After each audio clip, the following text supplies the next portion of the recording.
Alright guys, datingan na ng aming new stocks from Bangkok, Thailand. We have our boxes and another one coming pa. Ayan na. So mag-unboxing tayo ngayon.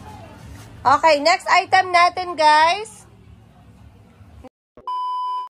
Good morning guys. Good morning once again. Good morning Jensen. Good morning sa lahat ng mga nanay at tatay natin dyan. Sa lahat ng mga OFW na patuloy na lumalaban para sa ating mga motivation na mga 5 years na loan.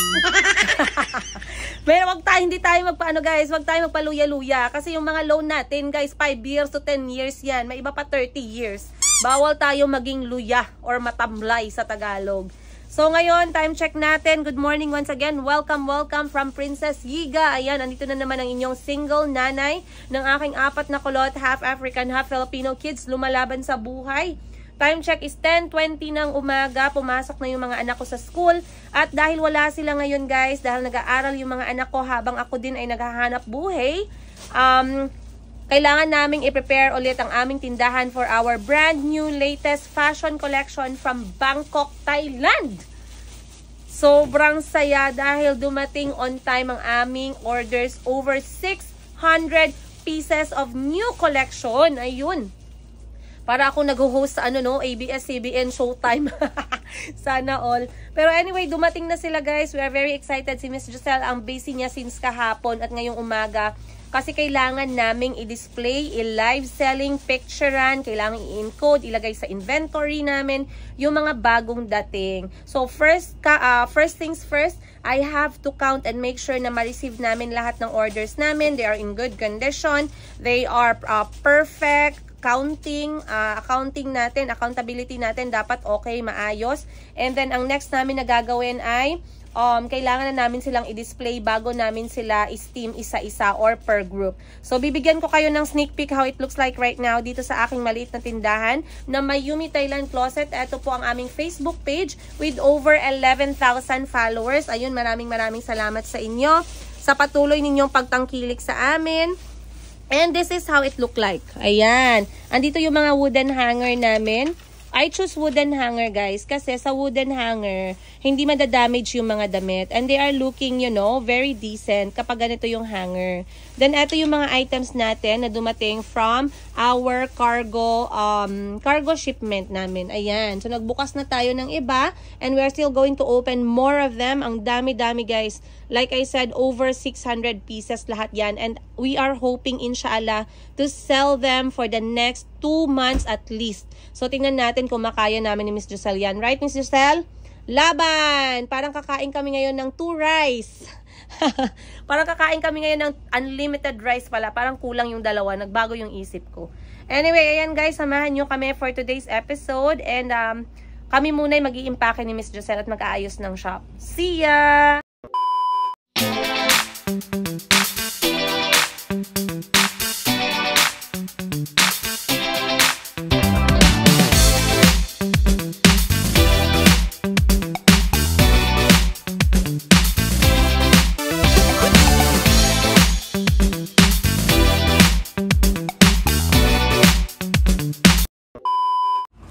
Okay guys, time check natin. It is already hindi pantay. Okay, wait lang. Layo pala. Ayun. Yan. Time check natin. It's already around 2 p.m. And sa wakas natapos din kami ni Miss Giselle sa paghang at kapag unboxing namin ng mga items from Bangkok, Thailand. So, ang gagawin namin ngayon is mag-a-iron kasi bukas ay live selling na namin. So, basically guys, ito ay mga nagpasalamat nga ako at dumating talaga on time kasi imagine 3 buwan to 4 na buwan na namin itong hinihintay at talagang umabot siya sa first week ng December kasi mahirap kapag katapos na yung Pasko, mga season, holiday season.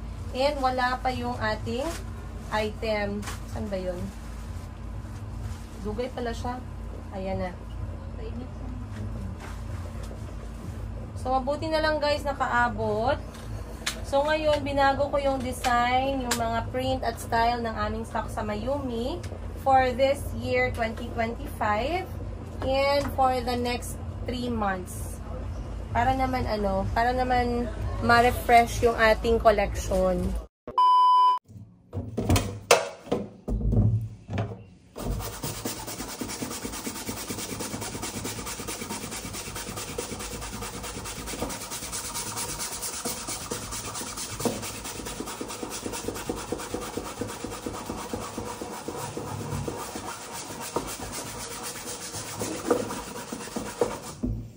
Yan guys, kailangan kong i-brush yung daan ng marker dito sa ulo ng aking bed lamp. Buti na lang natanggal. Kasi tela siya and then plastic pero matagal siya natanggal. Actually, si auntie na siya magtanggal pero hindi niya natanggal ng maayos. So, inulit ko na lang. So, patuyo ko na lang. So, wala na talaga siya guys. Oh. Malinis na. Parang brand new. Good morning. Ay, hatag daw ate. Sige nga, ikaw magkain ng biskwit mo. Oh. Diretso sa bunganga. Oh, nakrak pa. Mom, do you have a blue one? Wala. Sige. You don't have kain a na. blue health kit? Blue? Yeah. Ay, nasa maruming lang na. Nasa laundry. Wow! Nagbiskwit na ang 10 months old.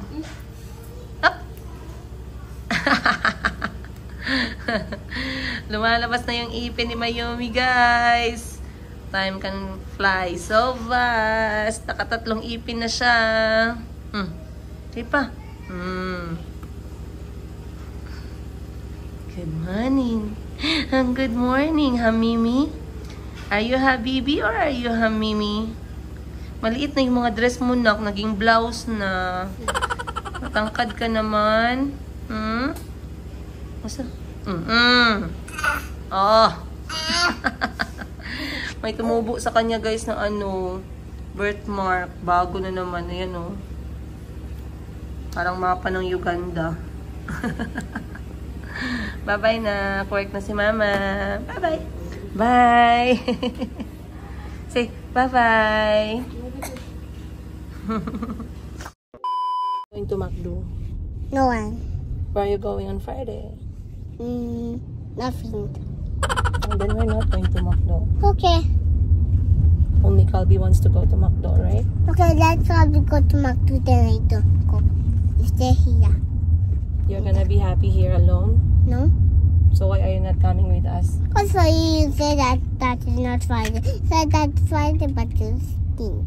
But it's just Wednesday. There's 2 more days. No, you're not going to McDo. We're going, Danny. No? I'm not. Be a good student. I'll take you to McDo. What? McDo, nice. What do you want to choose from McDo?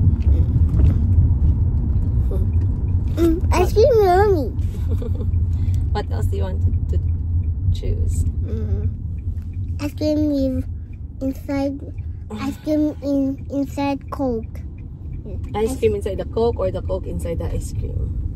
The ice cream out of the Coke, then the Coke inside the front of the ice cream. Bye everyone. You have to tell them your name.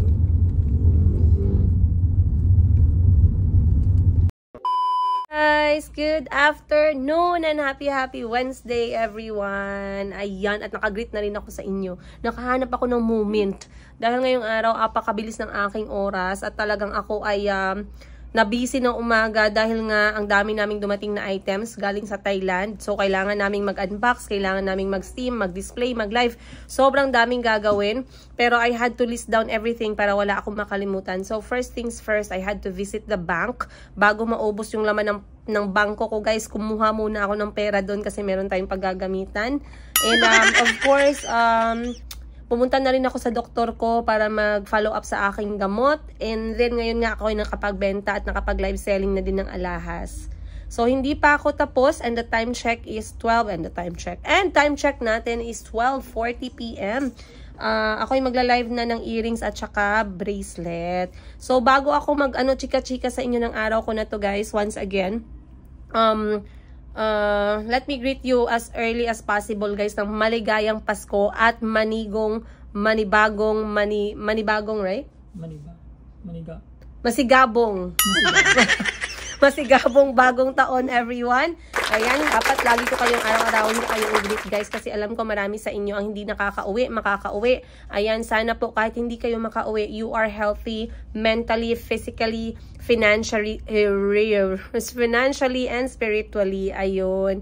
And sa lahat ng mga kababayan nating OFW, sana po ay okay kayo palagi. Ayan, warm hugs from us, galing sa akin, sa pamilya ko, sa mga anak ko guys. Mag-ingat po kayo. Ayun. And once again, today's episode, ako'y magbabasa ng konting comment galing sa few viewers natin. Syempre, sabay ng shoutout na rin yan. And una nating babasahin ay yung latest episode natin kung saan nag-upload ako ng pagkanta ni Chico at comment ko sa pagbili ng mga pre-love item na yan. So, babasahin ko yung mga comment dito. First up is kay Ma'am Shirley Logroño. Sabi ni Ma'am Shirley, super talented naman ni Chico. Heart, heart, heart. Ayun. Maraming salamat, Ma'am, for your comment. Chico is slowly changing to his own character. I will tell you more about it in this episode. Sa kwento ng buhay ni Chico, since magkasama talaga kami ni Chico guys, talagang lungs to lungs yung aming connection and relationship ng aking anak na yan. Since pinanganak ko siya hanggang ngayon, very clingy to me. So mamaya magkwento ako sa inyo kung ano na yung development ni Chico dito after 1 year of living here in the Philippines with me. And anong nangyari sa kanya pagkatapos naming iwan yung bansang Uganda. Para naman at least ma-visualize ninyo. Lalo na sa lahat ng mga nanood sa amin, simula buntis ako kay Chico, hanggang ngayon na si Chico is already 3 years old. Next comment natin is kay Ma'am Kyra Buwanding, very solid. Dami kong tawa kay Chico. Inulit-ulit ko talagang panoorin. Maraming salamat, Ma'am. Ako din. Tsaka lately si Chico, marami siyang mga facial expressions na parang very wacky. Talagang lumalabas sunod-sunod guys at mas nagiging komportable siya sa camera compared kay Calby. Kasi si Calby very moody eh.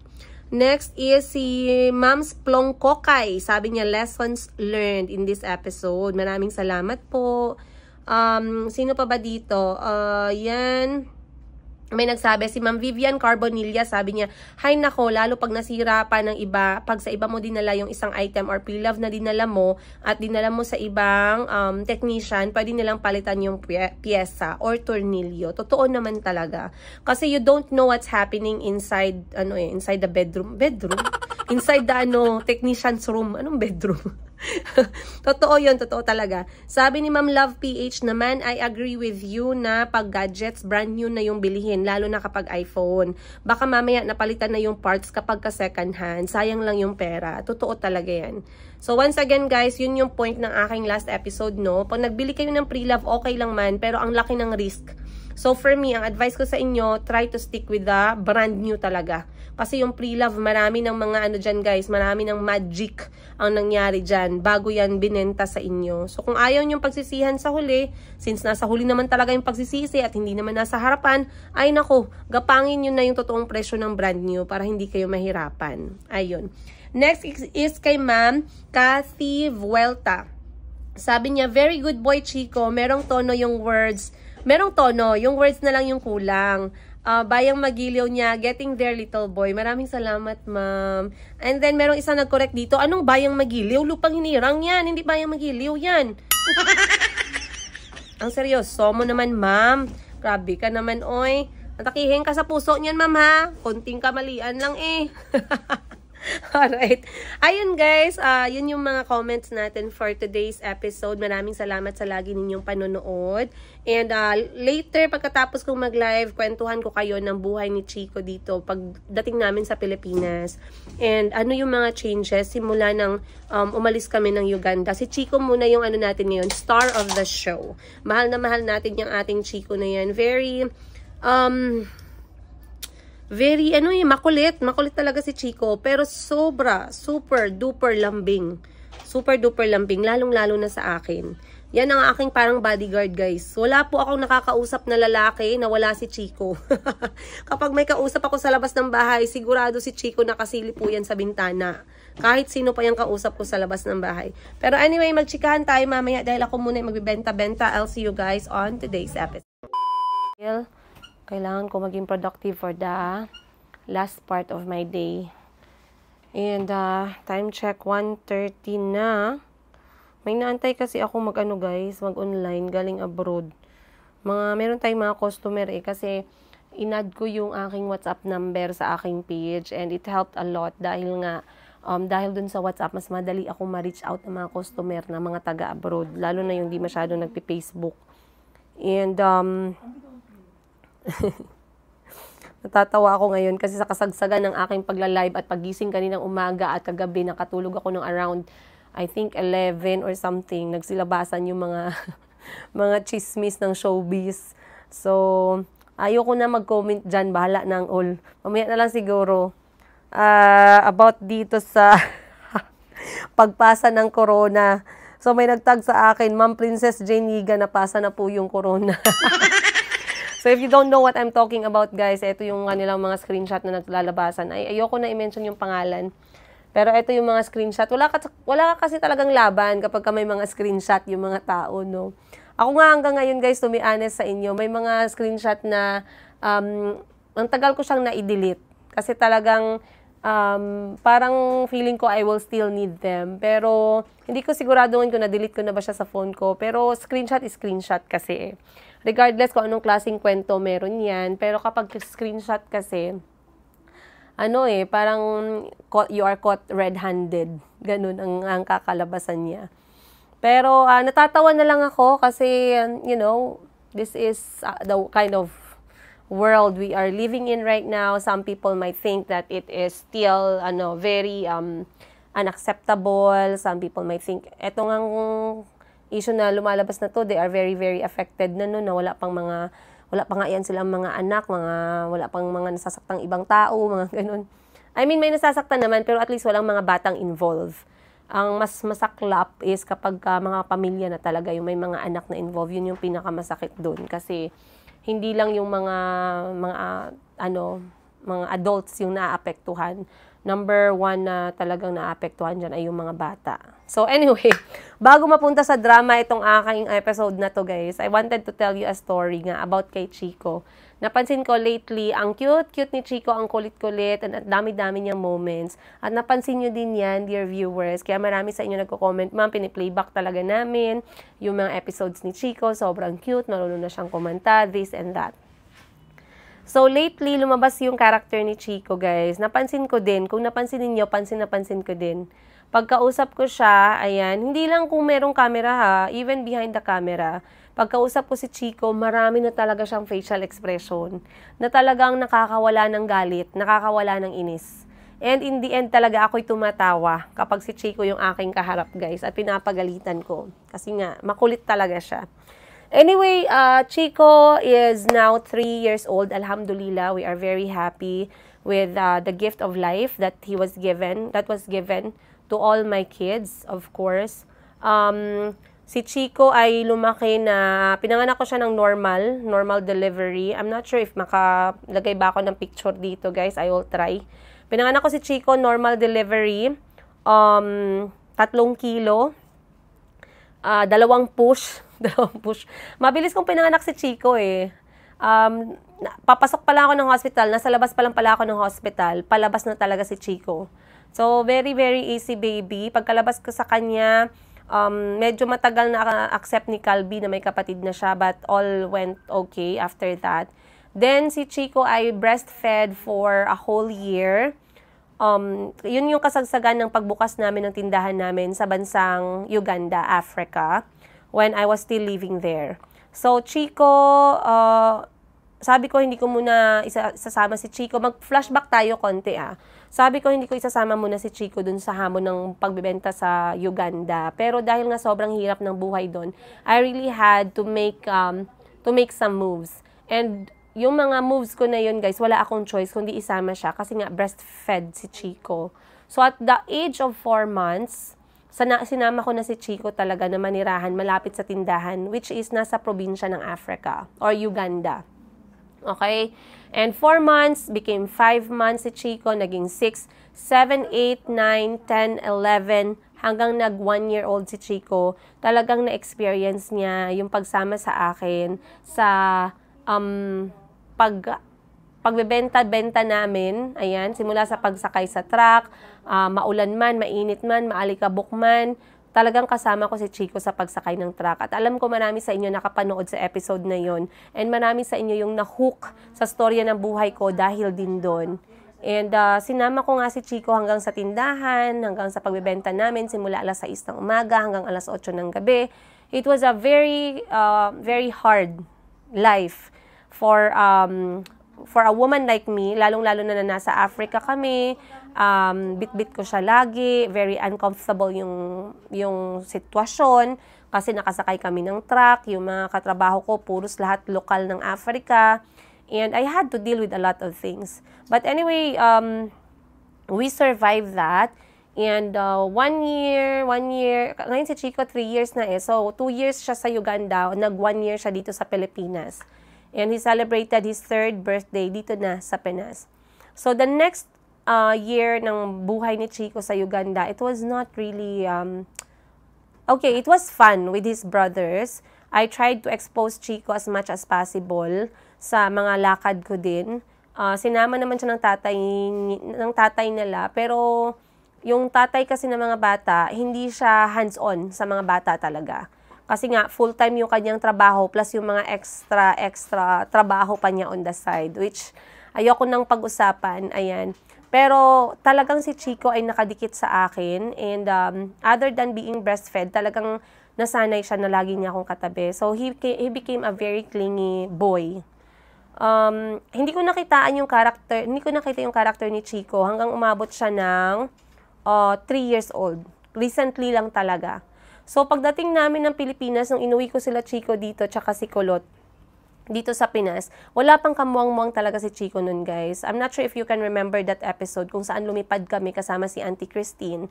From Uganda, we traveled to, to Qatar, and then Qatar to Cebu, and then Cebu to Davao. And wala pang kamuang-muang si Chico talaga. Kasi ano pa lang siya nun 2 years old. No, actually, dito na nag 2 years old si Chico kasi dumating kami dito ng October. Yeah, dumating kami dito ng October, and he celebrated his birthday after 25 days namin sa Pinas. That's 2 years old, and then nag 3 years old na siya ngayon. So basically 1 year plus pa lang si Chico that time. So wala talaga siyang kaalam-alam sa mga nangyayari. Pero si Chico kasi yung anak ko na hindi talaga hindi niya hinahanap talaga yung tatay niya. Ayan. Honestly and frankly and directly speaking, guys, never niyang hinanap yung tatay niya kasi wala naman silang some kind of connection. Hindi sila nagkasama, walang bonding kasi lahat ng mga, kahit kay Calvi, mga few first years ng buhay nila, talagang sa akin lang talaga sila nakadikit. So, yung tatay nila, he always thinks na hindi niya kayang i-handle yung mga edad na baby, 1-year-old, 2-year-old, 3-year-old. Ang kaya niya lang is 4-year-old, pakonti-konti, and then kapag mga 7, mga 8, sinasama ng pakonti-konti. Pero kapag mga first 3 years, almost zero bonding moments talaga. So, wala talagang maalala si Chico na ganyan. Siguro ngayon, medyo meron siyang nami-mention na mga ganyan na like tatay, ganun, kasi mini-mention ni Calvi sa kanya. Pero yung hinahanap niya talaga, hindi nangyari. So, the first year na nandito kami sa Pilipinas, Chico came out slowly sa shell niya. He's showing a different kind of character, maangas. Kaya nga lagi kong sinasabi, si Chico, guys, hindi ko alam saan ko to i-enroll na extra class kasi si Calvi sa swimming. Baka si Chico i-enroll ko sa boxing, ganon. And lagi kong gino-joke sa inyo, eto yung batang Quiapo namin, si Chico. Kasi nga, meron siyang pagkaangas na karakter, okay? Ngayon, other than pagiging maangas, lumalabas yung pagiging wacky at kengkoy ni Chico. Marami siyang facial expression. At kapag ka nagsasalita siya ngayon, guys, very good na yung kanyang English. So, 1 year siya, nagsasalita na naman siya, pero baby talk din yun. Pero talagang never ako nagdumaan sa point ng mga anak ko na baby talk ko sila. Dinadaan ko talaga sila sa proper state, proper English, proper sentence talaga. So, ngayon si Chico, he can really communicate very well. Simula nung 2 years old siya. And right now, he can just say everything. And sometimes nga, nasusurprise ako sa English niya. Anong ayong sinabi niya nung isang beses na nabigla ako? Meron siyang sinabi sa akin na nabigla ako sa English niya. Pero mas natututo na siya ng mabilisan. And he also has a big interest in storytelling. Kasi pag nagbabasa ako ng libro, talagang yan yung time na hindi ko naririnig na nag-iingay si Chico. Kasi interested siyang makinig sa story. Ano pa ba? Physically, tama yung mga sinasabi ng ibang viewers natin. Iba sa inyo nagko-comment talaga na si Chico ay very carbon copy, photocopy ng tatay niya, which I agree. I don't deny that. Kung sa mga anak ko, mas kamukha si Chico ni Muhammad Ali. And Chico's facial features, very strong yung African na side. His curls are there. His skin is more of African side. And I don't mind any of them. I'm proud of my kids. Physically, whatever, mentally, whatever, I am proud of all of them. I'm just, wini-weigh ko lang sa inyo yung mga changes sa mga anak ko. As a, bali, dalawang race, para naman ma-compare din ninyo and ma-visualize ninyo yung changes. Lalong-lalo na sa point of view ko as nanay. Basically, kamukha siya, mas maraming features yung nakuha niya sa tatay niya. Konting-konti lang sa akin. Lately, si Chico ay nagiging mas confident siya sa harap ng camera. He's able to communicate properly and he's confident. Pero ngayon, tinitestingan niya yung patience ko kasi nga, he's in the phase of 2 years old to 3 years old. Yung talagang itatry nilang i-manipulate ka. Yung may pagulong-gulong sa floor, yung sisigawan ka, akala nila na ma-manipulate ka nila sa ganong klaseng way. So, it's really the hardest point for me as a parent, yung ganitong edad ng mga anak ko, kasi talagang tinatry yung patience ko. Okay? And ako namamalo talaga ako, guys. From 1 to, pag dumating ng 3 yung bilang ko, namamalo talaga akong klase ng nanay. No judgment sa lahat ng mga hindi namamalo dyan. This is just my own parenting style sa mga anak ko. I'm not here to talk about the way you parent your children. So, pinasok ko si Chico sa school kasi nung una inisip ko, hindi ko muna siya ipapasok kasi nga he's too young. He was just 2 years old. Si Calby kailangan nang pumasok kasi 4 na. But then I realized, baka ma-board si Chico sa bahay. Wala siyang kausap. And wala na si Calby. So si Mayumi sobrang liit pa. And alam mo yun, parang baka kailangan niya na magkaroon ng interaction with kids with his age. Which nung una, akala ko hindi siya tatanggapin sa school. Pero tinanggap siya kasi nga magti 3 years old na siya. So, they allowed him sa play school at meron siyang kaklase. And so far, alhamdulillah guys, wala naman akong natanggap na report na iti-terminate si Chico dahil nga sa pagiging maangas niya. In fact, there's no such report na ganun. And he's very nice and mabait si Chico sa classroom. Sa akin lang siguro talaga siya maangas. At saka sa mga kapatid niya. Pero to Mayumi, yung kapatid ng mga anak ko na only daughter ko and only girl in the family na si Mayumi, very sweet talaga sila dalawa ni Calby. And Chico, akala ko nga nung una, si Chico magiging, alam niyo yun, laging masasaktan si Mayumi sa kanya. Pero hindi. Chico is very showy and very, very sweet. Ang totoong pangalan pala ni Chico, guys, hindi nyo masyadong naririnig na ginagamit ko, is Adil, which is A-D-E-E-L. Ang nagbigay ng pangalan sa kanya ay ang tatay niya. It means kalma, which is parang hindi naman ganun yung nangyari. Pero baka in the future, no, maging kalma. Ngayon lang yan kasi bata. But I really love the name Chico for him kasi nung pinanganak ko si Chico, habang tumatagal, nagbabrown yung skin niya. And during those times, lagi akong naghahanap ng Chico na prutas. So, naaalala ko yung balat ng Chico kay Chico. Kaya ginawa ko na talaga siyang nickname. So, pag nagtataka kayo, bakit Chico yung name niya? Ang layo sa Adil. Kasi he reminds me of the Chico fruit, which is very sweet, brown sa labas, pero parang hindi masarap tingnan. Pero pagkain mo, napakatamis, napakaganda ng, ng character ng prutas. Para ding si Chico talaga. And, ngayon, lagi sila nag-aaway ni Calby, pero normal lang naman yan sa stage ng mga bata, childhood memories. And, life is not the same kung si Calby lang mag-isa. And life is not the same kung hindi sila magkasama lagi ni Calby. Mamimiss ko talaga yung away nila. Lalo na ngayon na magkasama kami lagi sa sasakyan pagpasok sa school. But, after 3 years, Chico is well. Meron lang siyang mga medical records minsan na iba sa mga kapatid niya. Like, mas madali siyang mahika. Mas malalim siya kapag umubo. So, inaalagaan ko si Chico pagdating sa mga, yung mga pabango, mga alagang aso, pusa, mga ganun. Kasi pag nag-ubo siya, masyadong grabe yung hika. So, dati nagkaroon kami ng instance na nag-atake siya ng hika na hindi siya halos makahinga, and I don't want that to happen again. But anyway, you guys, that's Chico's life for you. I know you guys are very excited to see more of Chico, at maraming salamat sa patuloy na pagmamahal niyo sa kanya, at kay Calby, kay Kuya Kahil, at kay Mayumi. And I'm very happy and fortunate that we have you guys para i-share yung bitter, sweet na buhay namin ng mga anak ko. Once again, maraming salamat. I hope you guys enjoyed this episode. Let me know what you think regarding kay Chico, kay Calby, and babasa tayo ng comment ninyo next time. Ayan. Hindi pa tapos yung araw ko, but I'll end this episode, you guys, because I'm going to see you on the next one. Of course, much love from the Gigas.